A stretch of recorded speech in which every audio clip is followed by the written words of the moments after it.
Hi friends, ముందుగా దద్దోజనం ఎలా చేయాలో చూద్దాం.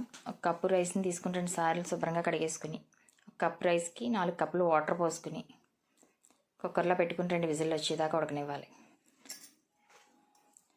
ఉడికిన తర్వాత రైస్ని తీసుకుని బాగా మెత్తగా మెదిపేసుకుని గుంటగరిటెతో కానీ పప్పు గుత్తుతో కానీ దాంట్లో మనం ఏ కప్తో రైస్ తీసుకున్నామో ఆ కప్తో కొన్ని గోరువెచ్చటి పాలు కూడా వేసుకుని కలుపుకోవాలి. పాలు కూడా పోసుకుని కలిపేసుకున్న తర్వాత టేస్ట్కి తగ్గ సాల్ట్ కూడా వేసుకుని కలుపుకోవాలి. అమ్మవారికి 5వ రోజు ప్రసాదం ఇది దద్దోజనం. పెరుగు వేసి చేయడం వల్ల చల్లదనమని. పాలు కూడా పోసుకుని కలిపేసుకుని అప్పుడు టేస్ట్కి తగ్గ సాల్ట్ కూడా వేసుకుని కలుపుకొని పాలు కలిసిపోయే దాంట్లో రైస్లో సాల్ట్ కూడా వేసుకున్న తర్వాత మళ్ళీ మనం పాలు పోసుకున్న కప్పుతోటి 2 కప్పులు ఫ్రెష్ పెరుగుని తీసుకుని దాంట్లో వేసుకుని కలిపేసుకోవాలి. అప్పుడు పోపుని పెట్టుకోవాలి. కలిపేసుకుని 1 స్పూన్ మినపప్పు, శనగపప్పు, జీలకర్ర 1 టీ స్పూన్, 4 పచ్చిమిరపకాయలు, 4 ఎండుమిర్చి, కరివేపాకు వేసుకుని పోపుని పెట్టుకోవాలి.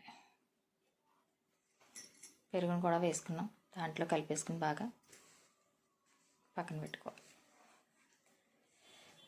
నేనైతే 5వ రోజు ప్రసాదంగా దద్దోజనాన్ని నివేదన చేస్తున్నాను ఫ్రెండ్స్.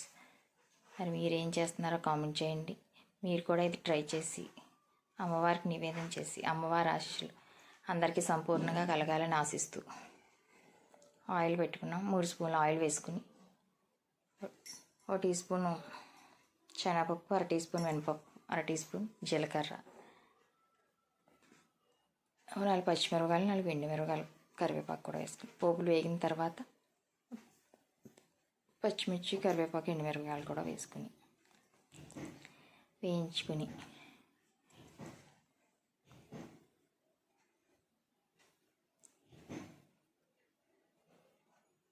కొంచెం వేగిన తర్వాత అప్పుడు అవి వేసుకుని కలిపేసుకుని వేగిపోతున్నాయి పోపులు. ఇవి కూడా వేసుకుని వేయించేసుకుని అప్పుడు ముందుగా రెడీ చేసి పెట్టుకున్న మనం పాలని పెరుగుని పోసుకుని కలిపేసి రెడీగా పెట్టుకున్న దద్దోజనంలో ఈ పోపులు వేసుకుని అమ్మవారికి నివేదన చేస్తే ఎంతో రుచిగా కమ్మగా ఉండే దద్దోజనం రెడీ అయిపోతుంది. మీరు కూడా ట్రై చేసి అమ్మవారికి నివేదన చేయండి ఫ్రెండ్స్. మీరు ఏ నైవేద్యం పెడుతున్నారో మాకు కూడా కామెంట్ చేయండి. పోపును కూడా పెట్టేసుకున్నాం. వేసుకుని బాగా కలిపేసుకుని మీరు కూడా ట్రై చేసి అమ్మవారికి నివేదన చేయండి ఫ్రెండ్స్. మీరు ఏ ప్రసాదం పెడుతున్నారో మాకు కామెంట్ చేయండి. Thank you for watching. Navratri